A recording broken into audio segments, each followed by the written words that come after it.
everyone. Welcome to this week's episode of the Thrive with Asbury Seminary podcast. I'm your host, Heidi E. Wilcox, bringing you conversations with authors, thought leaders, and people just like you who are looking to connect where your passion meets the world's deep need. Today on the podcast, I had the privilege of talking to Jim Ramsay, Vice President for Global Operations at the Mission Society, or TMS Global. We talk about his calling to ministry and missions, how he got from his hometown in Berea, Kentucky, all the way to Kazakhstan, his role with TMS now, and the ways that we can connect and engage with others to see what God is up to in the world, and to come alongside that as listeners and learners. So let's listen to today's conversation. Jim, how did you experience your call to ministry and missions? It's interesting to think back. I did not have a moment where suddenly, like, I saw something written in the clouds or one of these dramatic call stories, which are amazing when I hear them. But mine was not that. It was just, it was kind of a convergence, I think, of things that already interested me, and then discovery I could do those with my faith. So way back in high school, I got involved in an exchange program that had me visit Denmark a couple times as a high school student. Then I went back and spent a semester abroad in college, and I got hooked on language and culture. I learned to speak Danish. I learned more about my culture, all the things that we teach now. I had no idea at the time. I just went and learned and loved it.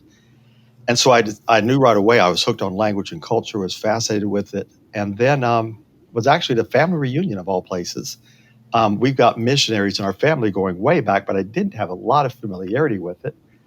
But as I was hearing the stories of my grandmother's sisters sharing about their life growing up as missionaries, or some of them had been missionaries, and hearing them talk about culture and talk about language, I began to think, oh my goodness, these two things come together. The faith that was deepening at the time in college and my love of culture and of language. And so that kind of got me hooked on that trajectory. I was actually a math major, and I loved math. Oh, wow. Nothing wrong with being a math major. I loved it, went to school and was in a PhD program in mathematics for about a year, and had worked as a computer programmer. But did decide during grad school that math was not a career, and so I came back and pursued a degree at seminary, went to Asbury Seminary there. Mm-hmm. And how did you get connected with Asbury? Well, it's interesting. I grew up in Berea, Kentucky, and so I was doing computer programming in Berea, had gone to college there as a programmer, and was back working as a programmer.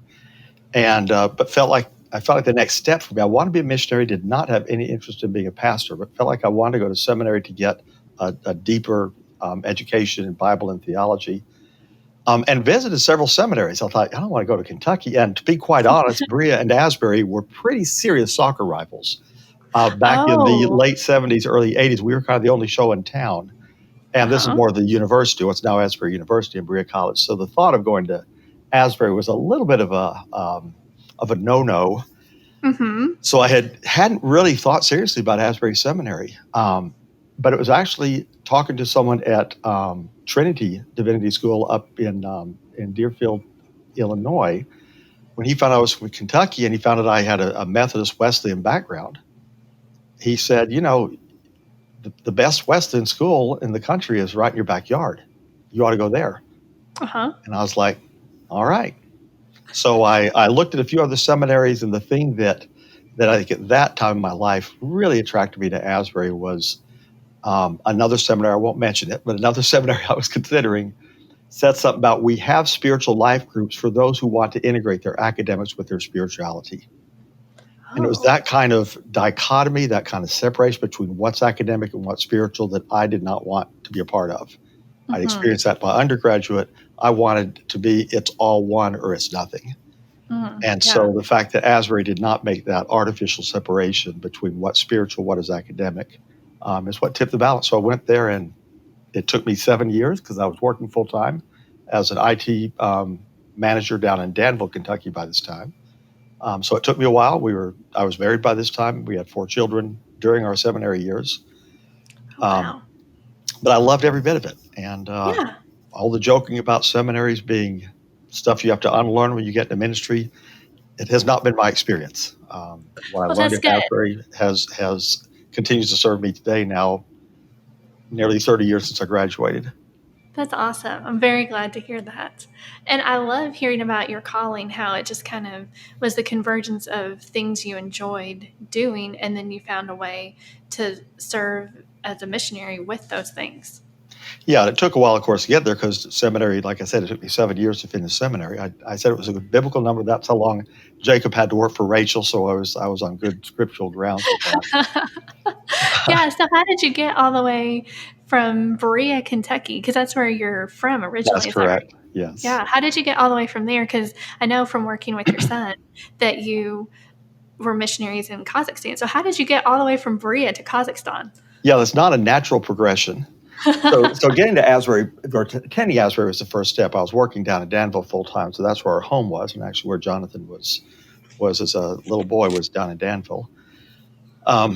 But we began looking at mission agencies already, even though I was going to be a while finishing seminary. We already started looking at mission agencies during my time at Asbury, and I had no idea. My wife was also felt strongly called to mission. My wife Shawn, she said she was in elementary school, so we knew we wanted to be in missions. We talked about it on our first date. Best pickup line ever. Oh, wow. Yeah, that was on our first date. We talked about missions, so it worked. So you knew were you talking about missions together or? Yeah. Oh, wow. So you were serious on the first date. Yeah, really. Yeah, that's another whole story. Okay, yeah, I don't want to sidetrack it. Podcast on how not to pursue relationships, but anyhow, but we knew that we were going to be missionaries, but we had no idea where. Shawn had spent some time as a teenager in the Philippines in a teen mission. I had this interest in Europe, and in particular, had taken a class at seminary on Eastern Europe, so that fascinated me. We just didn't have any idea, and but we knew we wanted to be missions. So finding an agency, that was hard, and that's like the first thing I've learned. And I coach people who are thinking about that is that not to be discouraged if you don't know the where. It was hard for me because I talked to someone saying, I have the passion for the whatever people group in whatever place, and I didn't have that, but was wide open. And so we found a lot of agencies really couldn't talk to us without that level of definition. But it was a meeting Dick McLean, also an Asbury graduate, Dick McLean, who was the personnel director of this fledgling mission agency called the Mission Society at the time.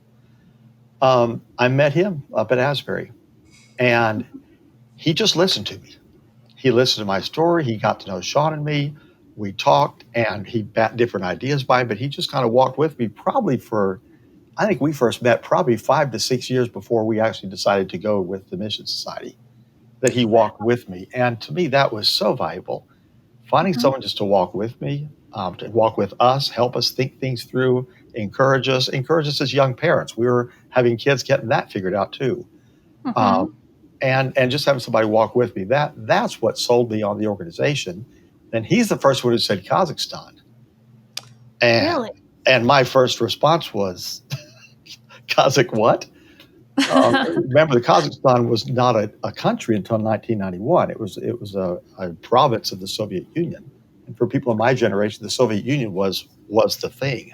We didn't know, unless we were specialists, didn't know all the countries that were within that. It was just Soviet Union, and Russia was the same thing in our minds. Right. And so we had to learn where Kazakhstan was. And again, this is 1992, 93, pre-Google. We had to go to that thing called a library and try to find books. And it was hard to even find anything about it. But we began to learn more about it and finally decided that, if this is what they think we'd be a fit for, and it sounds like the right place. We prayed about it. We kind of set a deadline, if you will, said, okay, Lord, by next spring, we'd like you to give us an answer. And he really did, not through clouds and strobe lights, but just through a sense of peace and assurance that this is what he wants, sight unseen. We'd never been there, didn't know much about it. Wow. So how did you get there then, and what did you do after you got there? Well, so we agreed we'd already agreed to serve with the Mission Society. Now we call it TMS Global is our name. So we'd already decided to serve with TMS, and so we began the process of developing our support, learning more about Kazakhstan. It was kind of cool because as we learned about it, it really affirmed our decision. Cool. because I'd mentioned my wife was interested in Southeast Asia. I was interested in Eastern Europe. We knew that that wasn't a way to carry a good marriage. And so we're trying to think, what do we do with this? Well, as we learn more about Kazakhstan, it's almost evenly split between Kazakhs, which are an Asian culture, and Russians, who are a European culture. So the Oh, wow, country that's itself is a perfect. mixture. And if you look at a map and take the Philippines and take Eastern Europe, almost to the mile halfway between those two, you come to the city that we served in Kazakhstan. Oh, wow. So that That's was cool. We discovered that after the fact, but it was that kind of thing affirming. We took our kids to the Children's Museum in Lexington one time early on in this process. And as we came up the stairs, unbeknownst to us, Lexington had a relationship with Kazakhstan in those early years of training in post-Soviet years. And there was this big banner that said, "On the road to Kazakhstan." Oh, So my. we kept having weird things like that happen that made us feel like, okay, this is a place. So, Yeah. so that's kind of what got us confirmed. Then we began the process of support development and training, which took about a total of maybe a year and a half or so to kind of go Wow. from the decision to go to actually raising our support and receiving the training that we needed to go. Hmm. And that was Wow, that's awesome. Because 1996. I don't, I'm sorry, go ahead. That was 1996, so kind of get a timeline Okay. there. Yeah. No, like, because I know when I'm trying to figure out, is this really what I'm supposed to do? I mean, Right. God might have made it clear once. I just really appreciate it when He makes it clear multiple times because I Yeah. start wavering on the way and get uncertain. And so I'm like, oh, that's so kind of Him It, to reconfirm that yeah. on as you were preparing and getting ready to go. It really is, and he is kind. He rarely. Some people he does. I've seen some people's call stories. It's like, well, good gracious. But in my experience, most people it is more of this almost step by step of a step of faith and some assurance, step of faith and assurance. Sometimes even adversity, but just again, and my wife puts it beautifully. Just it's a sense of peace throughout it all. It doesn't mean we just everything was roses and peaches and was awesome. We had our rough times, and there were some times even while we were there that I'm like, what on earth are we doing here? That's Right. also very normal. Yeah. So how long you went in 1996? Right. That's right? How long were you there? We were there for 10 years. So Okay. just under 10 years. I think we went in the fall and came back in the summer. But Okay. yeah. I'm sure you did many different things while you were there. Like, Mhm. what are some of the things that stand out to you about your time there? One thing I love about TMS and the training we had is that they really emphasize the relationships and they emphasize the learning posture. I'd had this when I was in seminary under Dr. Whiteman at the time, who was the anthropology professor, just really emphasizing the importance of going as a learner and having the tools to learn and observe. So really, that was our primary role on getting there. And I would say that continued to be the posture we kept the whole time we were there.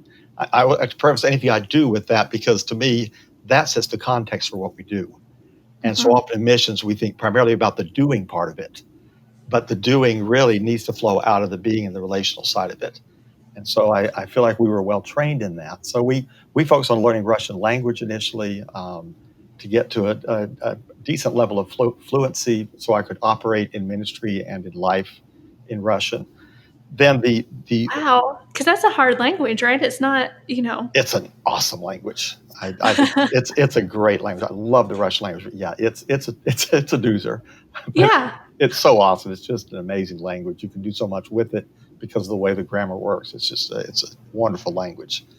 Um, yeah. So the organization we had, the group that started the field, we got there about 2 years after they'd actually planted the first missionaries there with TMS.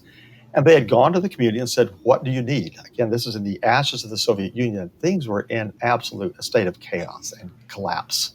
Hmm. The first winter we were there, they didn't have enough coal to heat the buildings. So they had to call school off in January because it got too cold. And our kids went to a private school, but they had to wear heavy coats and gloves during the day for school because it would actually it could get us down to freezing inside buildings, inside apartments. In fact, I used to Oh, joke my. we put our food in the refrigerator to thaw it out. Oh, my. But so things were crazy there. So they said what they needed help was with education, specifically in teaching English, business development, and medicine. So the team we formed there, we began to try to find ways to connect in all those areas. So my first role when I got there, after a year of really working on language and stuff, we don't let people have real jobs their first year. Job one is language and culture. But I moved Mm-hmm. in to become the director of a school that had been started actually by somebody else, but that person had to leave, and so I inherited the school. It was a school for about 150 local children, bilingual in Russian and English, using at the time a Christian curriculum. We had to change that several years later because of changes in the law, but using a Christian curriculum. And these were mostly, well, not all the kids were either Russian or Kazakh kids who would be either usually nominal Orthodox or nominal Muslim, but Mm-hmm. being trained in a Christian curriculum. And so I ended up directing the school. I also became our team leader, overseeing the work. We had a medical work, had a children's outreach, a children's feeding program, an adult English class that had about 300 to 400 students at a time. So it was a pretty big operation that we were running. Of course, I had a team of about 16 people that were working with us. But just an amazing time. And then doing a church plant. And then we were working alongside the church plant during all the years we were there. Wow. So what was your role with the church plant then? Because that's awesome. Very intentionally played a role of attending. Okay. I attended a cell group. I would meet with the cell leader. Sometimes we would often meet just one-on-one between meetings to talk about stuff. But I very intentionally, the whole 10 years I was there, never led a cell meeting. We really wanted to very intensely try to plant the church in ways that encourage local leadership. And in fact, if I had to do it over again, I'd probably do that even more strongly than we did, because we did have one of my colleagues, missionaries, was a pastor for the first several years of the church. But really trying to build the church, build the local leadership, build the local church. And happily, I can say that the church is still going. Sean and I just went back last summer for their 25th anniversary since the founding of the church, being pastored by a young man I've known since he was 15. And so it's just been neat to see that at a time in the 90s that churches were growing very rapidly, being planted across the former Soviet Union. But by middle 2000s, a lot of them had folded. And I think that just that investment in culture and investment in discipleship and mentoring new leaders, we still had our bumps, some pretty serious bumps in the road Yeah. as we went. But the fact is, the church is still going today, which is just thrilling for me. Yeah. What was it like to raise your kids in Kazakhstan? Because I would imagine, like, if you were having kids in seminary and then you went, like, most of your kids grew up in Kazakhstan. Is that right? Yeah, that's right. Our youngest was 5 and our oldest was 10 when we packed up and moved. And then the youngest was 15. Our eldest had already come back to the States to start college 2 years before we returned. So Yeah. they would all classify their childhood as Kazakhstan. And Yeah. Which I think is really cool, to be honest. Like, I mean, how many people get to grow up in another country? yeah, I mean, that's the way we looked at it. I think we had we had good training on that. So we approached it with a positive attitude. There was not this like, oh, poor us, we're sacrificing our children on the altar of ministry. God made it clear that child sacrifice was not something he approved of. And so we didn't feel like we were sacrificing our children on the altar of ministry. And he also made it clear that even martyrdom is something he needs to call you to, and we're not to martyr ourselves on our own strength. And so it's just the faith that if God's called you to this, he's going to make it good for your kids. Now, does that mean we didn't give some things up? No, there were some things that we did give up. I'd see pictures from family vacations of the extended family. I have a very close extended family, and our kids didn't get to grow up in that with being around cousins, around grandparents. That was hard. They didn't get to do church camps. Even some of the sports that I loved playing as a middle school and high school kid, that wasn't part of my kids' experience. So there are things you give up. To say you don't give anything up is wrong. But what do you get in return?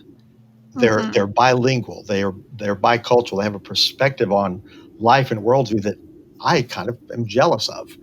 Their Russian accent, I'd kill for their accents. Because I speak Russian well, but I've got an accent. They speak Russian with a minimal accent. So yeah, there's and then as a family, I think something about American society that kind of often splinters families. When you're serving in mission as a family together in a lot of mission contexts, not all, but a lot of contexts, it kind of pulls you together. We were there as a family. It wasn't Jim's off doing his mission thing and the rest are doing the family thing. And so that integration of life and ministry, I think, is something that often does not happen as much here, that we were blessed to have that. So I don't think I'm just putting a positive spin. We loved it. And, if any of our kids had turned into axe murderers or or showed real resentment, then I might have to I have to try to temper that some. But we really had God was gracious. We had a good experience, but we also took it seriously, our job as parents seriously, and tried to be good parents even in that context. Yeah, yeah, for sure. How did your time there prepare you for your position now? Because now you're the vice president for global operations at TMS. So, how did your time as a missionary help get you ready for what you do now? It's the old adage, I guess, that isn't always necessary, but it helps. If you're going to be a school principal, it's nice if you've actually taught in the classroom. If you're going to be a Yeah, college for president, sure. it's good if you've actually instructed in the classroom. That's not always necessary. I think it's possible you can hold positions where you haven't had that, but there's no doubt that the actual experience, the reality of learning a language, of living cross-culturally, the challenges of things taking longer, things not being as efficient as we've kind of gotten used to in this culture, all the other things that they're just a part of the mix of life there, I think gave me a level of empathy that I'm very thankful for moving into Hmm. that role. When I took the role, we didn't have anybody who was full-time in the role of overseeing our missionaries, which is the role I came into, directing our field ministries. We basically had someone who's in the position I'm in now who had to do that as well as multiple other areas of the operation. Oh, And so wow. I had the luxury of landing in this job and saying, what do I wish I had had in the home office when I was a missionary? Hmm. And try to be that for our missionaries. And what I found I needed the most when I was there was someone who understood my context, who could help me brainstorm, help me troubleshoot, help me vision. I didn't need someone to supervise me, but I did need someone to kind of be there, um, to really support me with knowledge of what I was dealing with. And so Hmm. I feel like that experience of that need helped me try to fill that need. And now we have someone else in that position as I move to the vice president role. But I think still, even as a VP, having had those years of experience, is helpful, even though it's a very different context now, 20 years later, with the internet in a way that wasn't when I was there. And of course, every country and every culture is a different context. But still, I think overall there is a level of, okay, street cred. I don't know, Yeah, with yeah, with having raised kids, having been through that. There is a level of empathy I think is extremely helpful. yeah, yeah, for sure. You're kind of like what Dick McLean was for you in the beginning, like you walk alongside Right. other people. Right. Yeah. In the very beginning, he was more mobilization. There was the recruiting side, which is somebody else. But he actually moved into the position I took, except he had a lot more responsibility at Uh that huh. time. But yeah, and he was there for me. That's what the TMS has always done well. They were always there for him. But sometimes because they had so much they were responsible for, they couldn't know the entire situation in Kazakhstan. And so I Right. often did feel like I was a little more on my own for especially leading our team. Now, the Hmm. flip side I have to be careful of is that Kazakhstan is a context, but I can't translate that to all the other contexts around the world.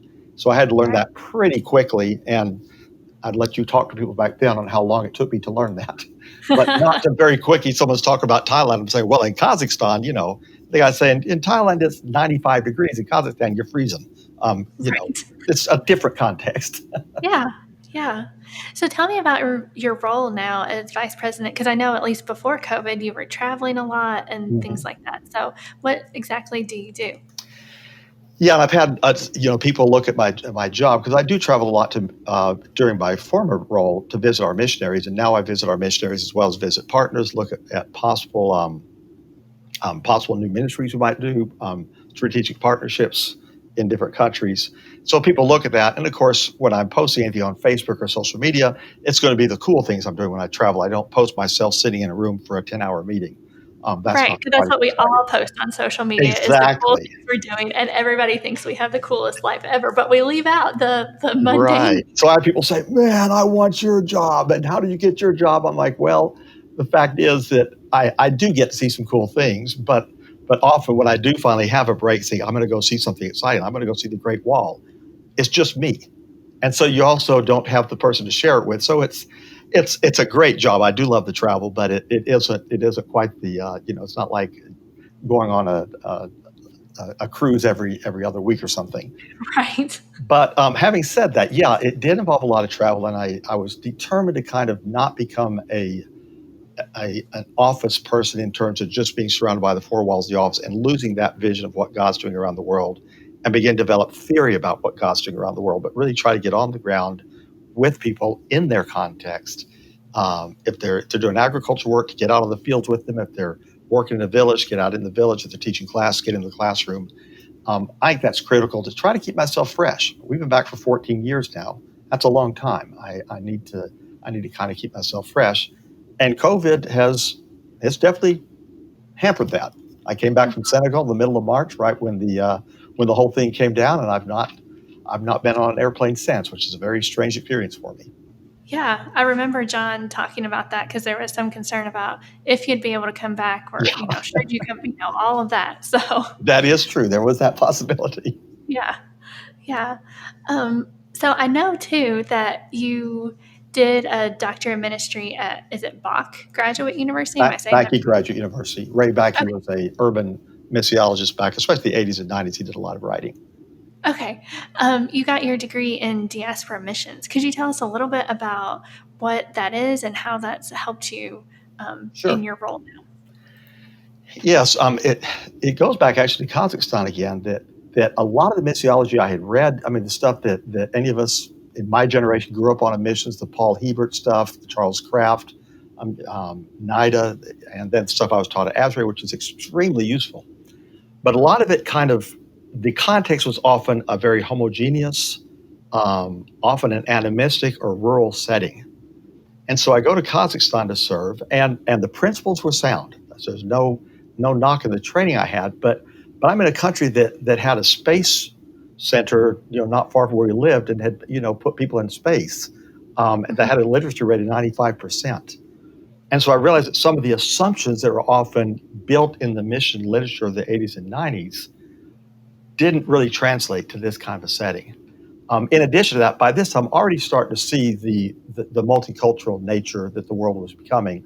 Already starting to observe that in the 90s. Kazakhstan, certainly with Russian and Kazakhs and Koreans and others, a lot of forced migrations by Stalin resulted in Kazakhstan. So I began to see this mix of cultures and also felt like the monocultural setting that a lot of my missions had prepared me for didn't quite fit, didn't give me all the tools I needed. So that just set me on a journey in my early years when I came on staff of saying, how can I learn more about where missions is in a more urbanized and a more multicultural world? And a former VP of the International Mission Board, the Baptist, is the one when I was telling him that and thinking about where do I want to go to get a doctorate and really work on that stuff, he said, you need to go to Bakke Graduate University. Ray Bakke, as I said, was kind of the guru of urban missions. This university was founded in his family's name, and its focus was on ministry, especially in urban context. So I kind of came in as a little bit of an oddball coming into an urban ministry focus. But the urban setting was the place where you see this mix of cultures where in one city block, I mean, we teach our people, be incarnational, go in and learn the local language. Well, what if you're going into a city that has 10 local languages spoken in the same city block? What does it mean to be incarnational there? Those are the questions I was wrestling with. And so at Bakke Graduate University, I began to dig into that, taking some of my Asbury missiology, which was fantastic, but mixing that in with some of the more urban-focused teaching that they had at Bakke was extremely useful. And then the issue of the early 2000s, I started this in 2011.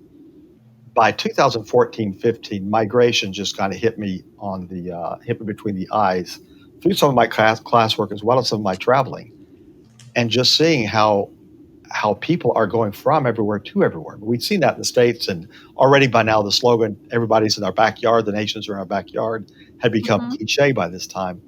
But really seeing that was a global phenomenon, and that in missions, I didn't feel like we had caught up with that, and began to ask the question, is God up to something? So that sent me into the whole area of diaspora mission, which was a fairly new field. I think it had first been coined in the early 2000s, but hadn't really gotten much traction until about probably 5 years ago or so of getting more people. Steve Ibarola at Asbury is actually one of the real innovators and thinkers in this, and has been part of the Lausanne discussion group of that for some time.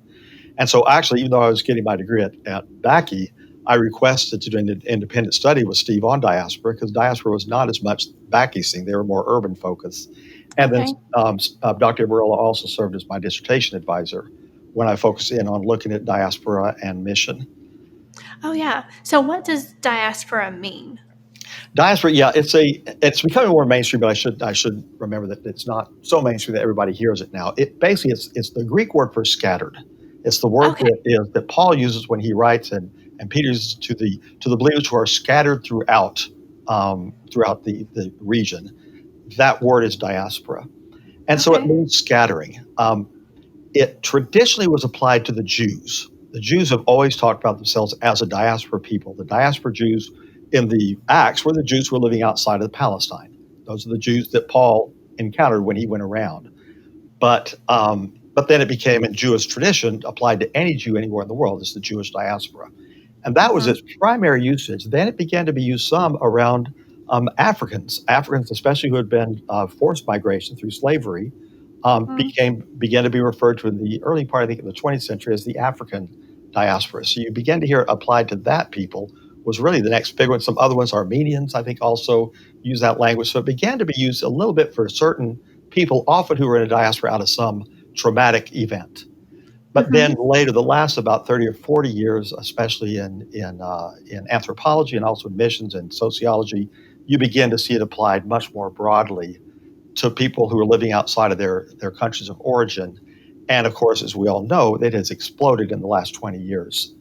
We see it, especially in the United States, but the fact is, we're a drop in the bucket of global migration. It is Yeah. from everywhere to everywhere, especially going into the big cities. Yeah. What are the missiological implications for the massive amounts of people groups who are moving around? Well, I think, missiologically and just theologically, anytime we see something happening, we should pay attention and say, what is God up to? Yeah, One of I love my that question.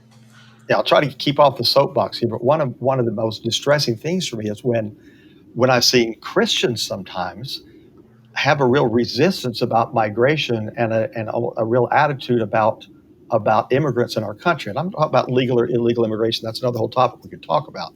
But just a Mm-hmm. general attitude toward migration that just I'm thinking, what if God is behind this? What if God is up to something? And when I Mm-hmm. began to ask that question, go back to the scriptures. Unfortunately, a lot of people have been doing this besides just me. So there's some great literature out there on this. Um, and you read the scripture through the lens of migration, it is like the scales coming off your eyes.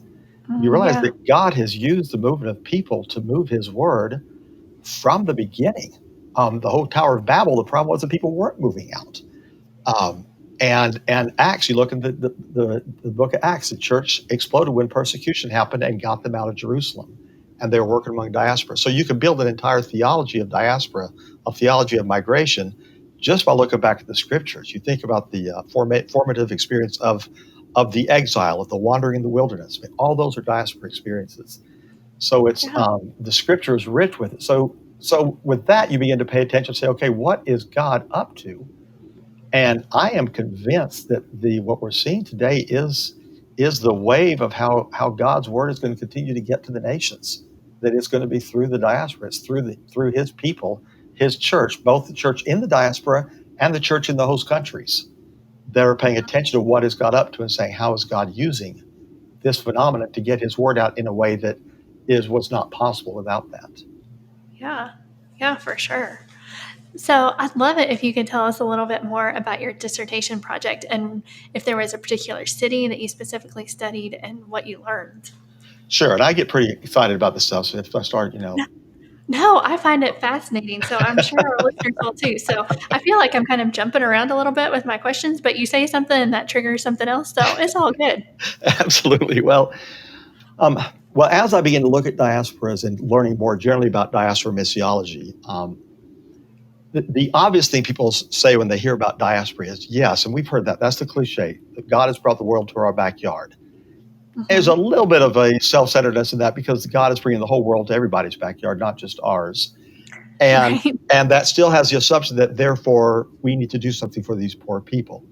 And there's some truth to that. I don't want to knock that, but the kind of the low-hanging fruit or the automatic assumption is we need to start ministries to reach out to the migrants, the foreigner in our communities. And it's beautiful when that happens, especially if it's done with relationships in mind, not just with this kind of handing out stuff that keeps me in the power seat.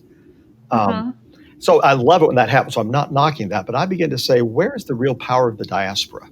And if you look in the Bible, it's usually the people on the move themselves that are carriers of the message. It's the Pauls, it's the Stephens, it's the ones who are on the move, the Barnabases.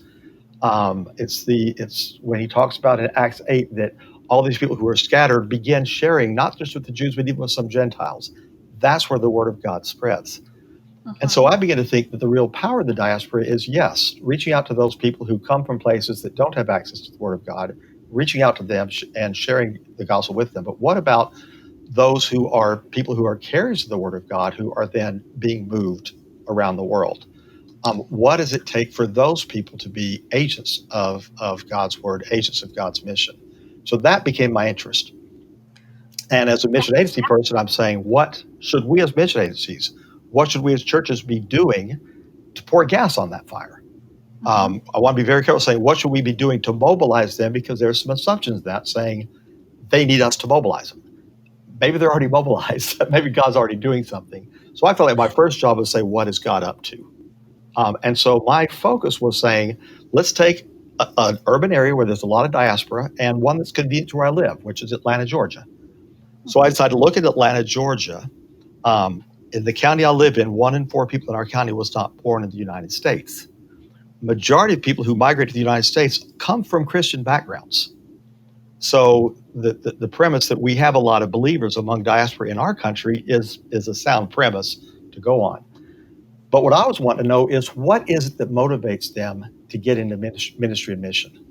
And if I can learn what motivates them, those that are in ministry and mission, what motivated them, if I can learn what motivates them, are there appropriate ways that we as majority culture can encourage that, can come alongside, can pour gas on that? You see, I'm trying to keep that posture of alongside. The risk that we have and sometimes, especially in Western Christianity, is we see something, we real quickly want to build the model, build the structures, and then invite people to come in and serve under our structures. Diaspora puts that on its head. We have to say, what is God doing? What are the diaspora doing? And how can we serve in that? Very different mindset. So I wanted my dissertation to be from that perspective. And Dr. Ibrola was extremely helpful. He introduced me to the whole area of ethnography, which I'd gotten a smattering of in my seminary, but he really encouraged me to dive deeper in that. And ethnography is basically, it's a fancy word for going as learners and listening and trying to understand people, motivations, and situations rather than going in with your own agendas. He may fire me for giving that definition, but I think that's a good layperson's definition. Yeah, and for sure. So taking those tools, so I interviewed people who I found out about through different connections, who were first generation migrants to the Atlanta area, who were engaged in some significant ministry that they had just started. And it could have been something informal they were doing as an individual. It could have been an entire structure they formed. And I interviewed them just to learn more about their story, what got them into it, listening for things and commonalities. I intentionally got people from a lot of different cultures, different countries, different continents, and different experiences. Some came as refugees. A couple came as business people with business opportunities and came already established and already, entered in at the middle class or upper middle class level. So I wanted to get the broad spectrum, because we also tend to think of diaspora as refugees, and that is also a drop in the bucket of the whole overall diaspora. Important part, but not the only part.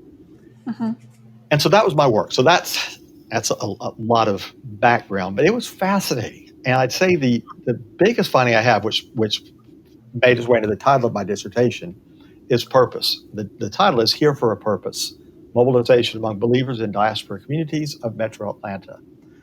What I found was, to the person that I interviewed, without fishing for it, just by listening to their stories, somewhere in their talk, a few times actually a direct quote, but often it was kind of more implicit, was that idea that God has me here for a purpose. It didn't matter if they came through a refugee situation where they had to flee their country, where it seemed like a roll of the dice whether the UN would pick them to be a refugee, and then another roll of the dice where they would end up. But somehow through all that, they saw God's hand in what they were doing, and they saw they were here for a purpose. That sense of connecting their diaspora situation to the purpose of God, I would say that seems to be the secret sauce. Yeah. What launches diaspora people in ministry. And there were some other things around it of how do you support that, I think were interesting and significant, but that was the foundational thing and I began to say, okay, one role that we can play as majority culture host, churches, mission agencies, seminaries, individuals, is sitting down, listening to people's stories, and through God's scripture, through good questions, if they haven't already made that connection, helping connect them to purpose. That seems to be what motivates people into ministry. Wow. Yeah. How has that kind of, because you just completed that, but you've been interested in that for a while, how has that influenced the rest of your ministry?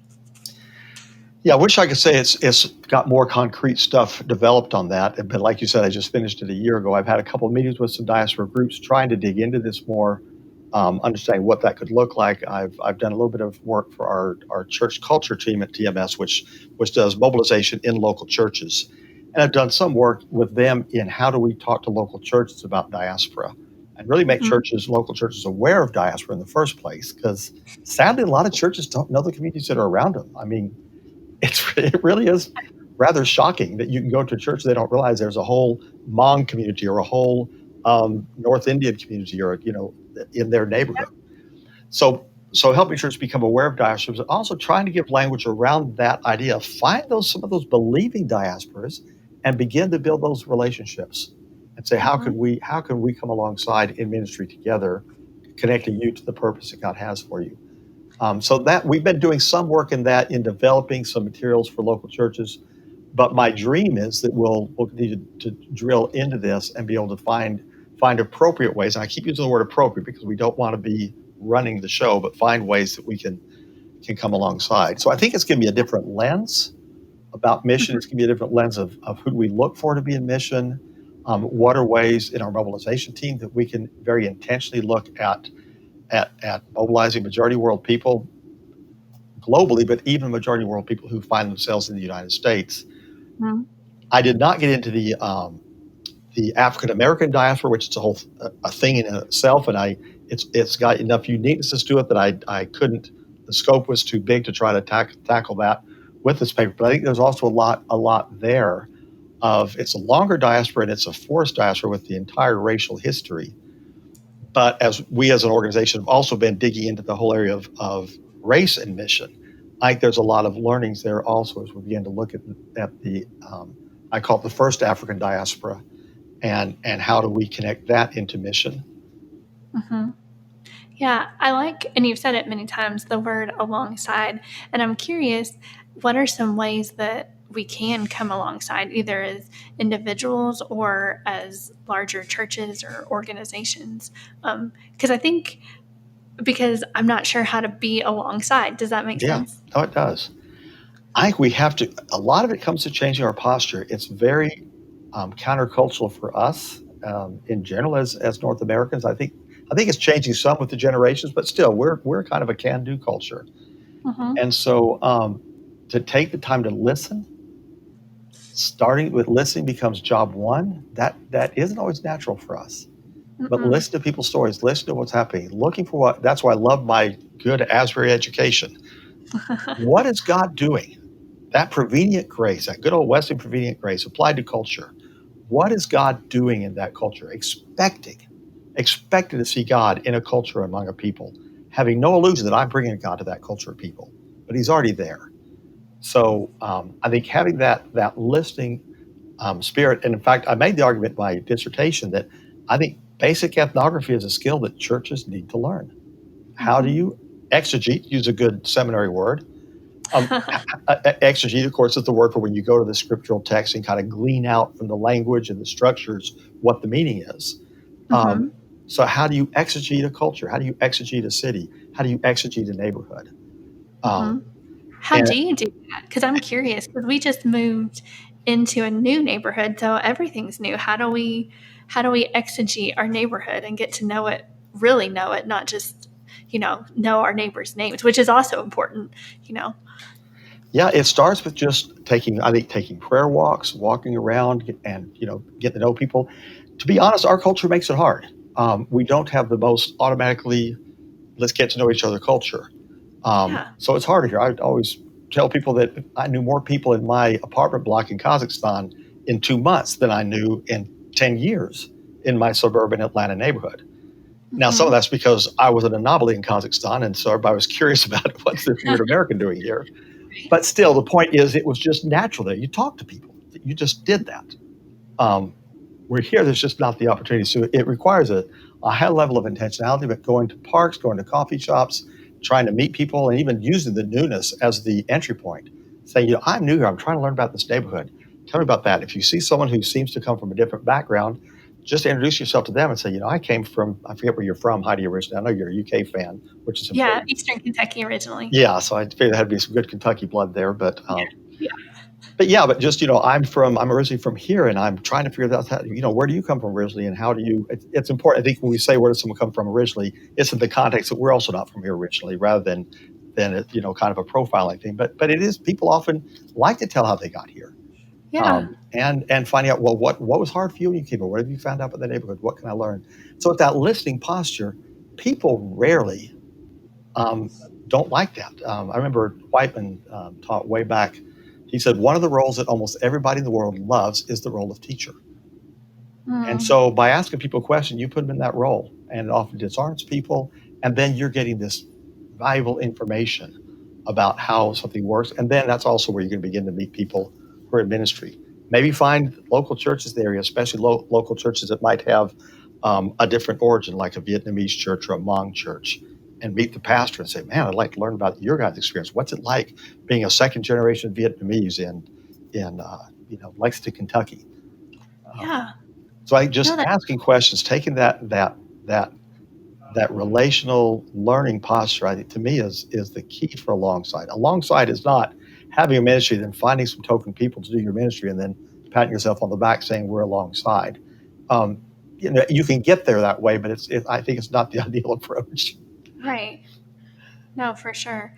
After listening, and I don't want to minimize listening because I know I need to be a better listener in many areas, but after listening, what is the next step? Not to rush into the next step, because I think, like I said, listening is very important. And I think in our Western culture, we can totally be like, oh right. Yeah, I heard you. Now I'm going to now I have this to-do list and I'm going to come in and help. But what is the next step after listening? Yeah, and I think I'm glad you said that. It's not a step-by-step process where you check the listening box. Now I can quit listening. And listening is a posture, hopefully you maintain with you. But yeah, and I'm with you, sister. Listening is not something I was born with. I've had to grow in that area, and still have people to remind me I still need to grow. Just don't talk to my wife or my kids. But I think that with the listening, the great thing with listening is then that's usually where relationships are being formed. And so then as relationships are formed, then because to be alongside it, there has to be trust. And trust does not exist outside of relationship. If you look at Leon Soni's, 5 Dysfunctions of a Team book, trust is at the very base of the pyramid. And relationships is what builds trust. So if you don't get the relationships and you build that trust, it's going to be very hard to be doing a lot of alongsiding. And so I think you build those relationships. So as you begin to learn, then you begin to take some inventory about, hey, I might have these things to offer, and then you offer those things. That's where the beauty of this comes in, is you begin to say, wow, you're doing this, or you have this going, or you know what, I have this, or I have this ability, or I've heard of this person. Could I introduce you to so-and-so? Sometimes it's just a ministry of introductions. But I think a lot of it is listening, and then listening with, it's kind of like the teaching evangelism. You listen to somebody's story and you're saying, where does this connect with God's story? And then you're finding those connections. It's not going with your track that says how you have to come to Christ, but listen to their story and say, okay, how do I help connect that to God's story? Like that's the same thing we see here, just organizationally more. Yeah. And it's hard work and it's messy work. It's hard to have a 5-year plan on this stuff. I drive our board of directors crazy sometimes with things like this, because it is, I would say, it's hard to script it. It's hard to have the 5-year plans. But having said that, it's no less intentional than a 5-year plan. This isn't passive. It's not just see what happens. There is an intentionality. You've got to get in the spaces. You've got to get the right ears, have the tools, get in the right spaces, and then move the discussions along. The intentional is just not prescriptive. Yeah, I hear that. TMS is also a partner of Asbury Seminary. And so tell us about this partnership and what that partnership looks like, and maybe a little bit about what it means for those who are in the Asbury Seminary community. Yeah, sure. Yeah, it's interesting. I think we've always had a friendship with Asbury because we come from similar roots. The Mission Society for United Methodists was our founding name. So we are no longer connected to them. We were never connected in a formal way, but we had a lot of relational connections to the Methodist Church. There's no formal connection at all or even informal connection, but a lot of our roots and a lot of the people we know are in the United Methodist tradition. Similar situation of Asbury, no official connection, but a lot of relational connections. So for that reason, a lot of the same people run in those camps. A lot of our board members have served as Asbury board members and vice versa. A lot of our workers are Asbury graduates. So we already have this connection. Several of us on staff have been trained at Asbury, and we ridicule those who weren't. Well, they would say that. In fact, it was funny. In 2014, I wanted to begin to close in our connection with Asbury and make it more formal. So I invited Dr. Tennant to speak at our big global gathering. First time ever, we gathered all of our missionaries from around the world, all of our staff. We came together in Florida for an event, and I had Dr. Tennant speak at it. Did a wonderful job. But we thought, well, Dr. Tennant's here, and Julie was here. Let's take a picture of the Tennants with all the Asbury graduates from TMS. And I think all of us, including Dr. Tennant, about fell over. It was a big group picture. We're not talking about 5 or 6 people in the Tennants. It was probably 25, 30 people at least. A decent percentage of our entire missionary and staff population were graduates of Asbury. And we added Asbury University to it. It got even bigger.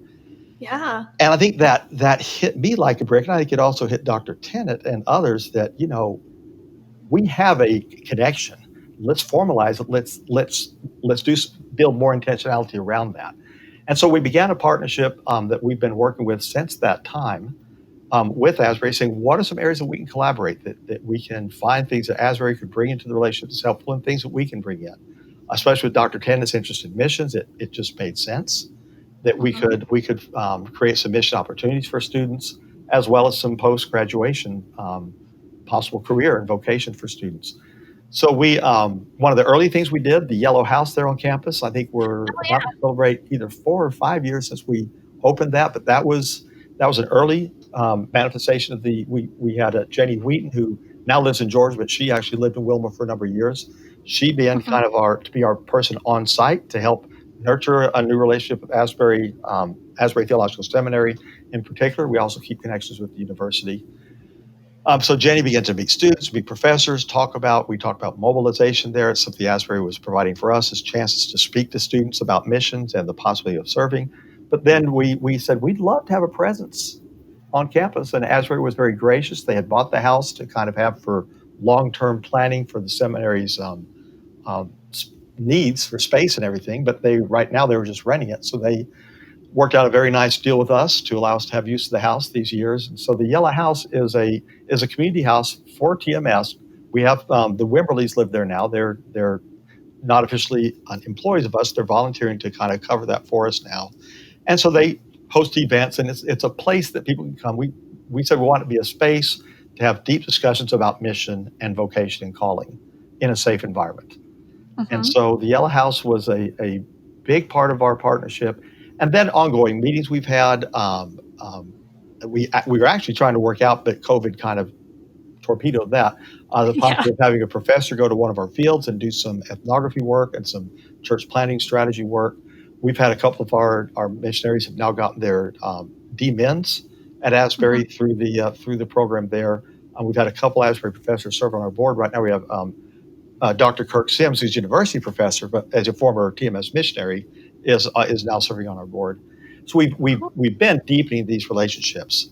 The other exciting opportunity that really comes to students, which is your main question, is Greenlight. Greenlight is we call it a spiritual formation in a mission context. It's an opportunity for people to go into a mission setting, but really looking at the spiritual formation. What is God speaking to me? How is God moving in my heart? And in this cross-cultural setting, I'm learning about what does missions look like, what are cross-cultural issues as I am in a different cultural setting, but really spending time on the inner work. So much of short-term mission trips is spending time on the outer work. We want to take advantage of the inner work God is doing in these experiences. So we formed the Greenlight program, which was started out for undergraduates. But then we created a special pilot for Asbury Seminary students only. We call it Greenlight Focus. And we've run a couple of those for Asbury students where they go with a mentor and it's a little bit deeper than the undergraduate program, to really talk about deeper issues of theology, of missiology, of the global church, and of vocation in this missional context where they're learning from and experiencing people of other cultures, and missionaries who kind of live and think those things. And I think I didn't organize it so I can brag on it. I think it's one of the coolest things we've developed. And I want to scream to Asbury students, you should do this. Asbury is allowing us, students can get credit if they do this.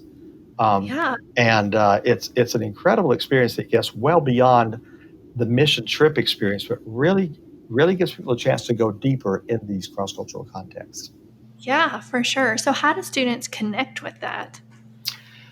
I should have come prepared to give you a quick answer on that. What I'd say right now is go to our website, www.tms-global.org. And if you look at Greenlight, it would be there. Also, Bud Simon is a PhD student at Asbury Seminary. Bud Simon, he's been there for a while, so he kind of is the man about campus now. You might even know him. Bud Simon is kind of managing our presence at Asbury now because he's under TMS's umbrella. So Bud is someone who could tell you more about it and connect you. I expect he has the standard seminary email address. Also, the Wimberleys at the Yellow House, catch with Rebecca or Guy Wimberly. They also would have information on it. So those are personal connections you can make at a good distance with Bud or with the Wimberleys, or at our website, you can connect to our mobilization team and they could give you more information about it. I think Jennifer Jones, I don't know if she's still in Wilmore, she's moved to South Dakota yet, but she's also someone who has done this with us, has done the Greenlight and the Focus. And I think she also could tell more from her personal experience. She's, I think, a recent graduate of Asbury.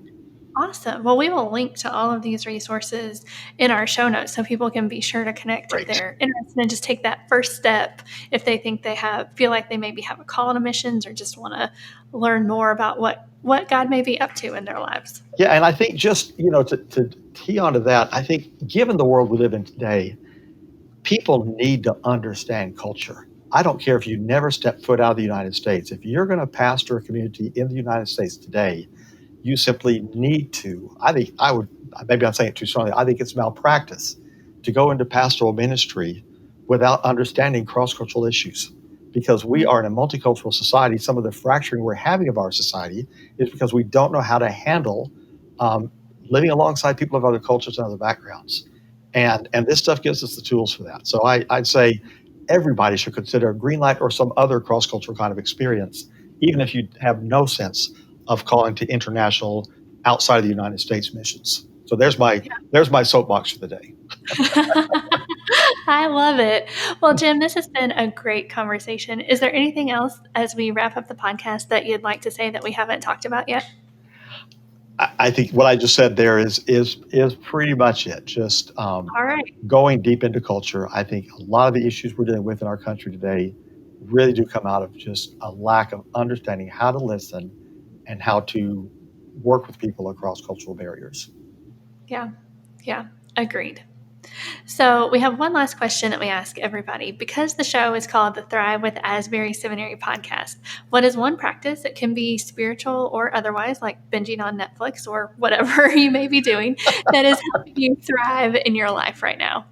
Yeah, binging on Netflix, they may take my diploma back from me, so I guess I better not say that.